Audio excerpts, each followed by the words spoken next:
To make poha cutlet, all ingredients you need is 2 cups of thick flattened rice, 1/4 cup yellow moong dal, 1 tablespoon finely chopped green chilies, 1/4 cup finely chopped spinach, 1 tablespoon finely chopped coriander, 2 teaspoon sugar, 2 teaspoon lemon juice, salt to taste, 2 teaspoon oil for greasing and cooking. Wash the flattened rice properly. Keep aside for 2 minutes for the water to drain out completely. Soak the moong dal in enough water in a deep bowl for an hour.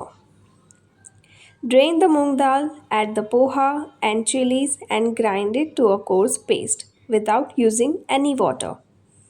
Transfer the mixture into a bowl, add spinach, coriander, sugar, lemon juice, and salt, and mix well.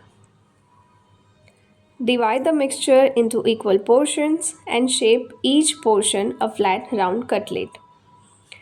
Heat a non-stick tawa, grease it using 1 teaspoon of oil and cook the cutlet till they turn brown in colors from both sides.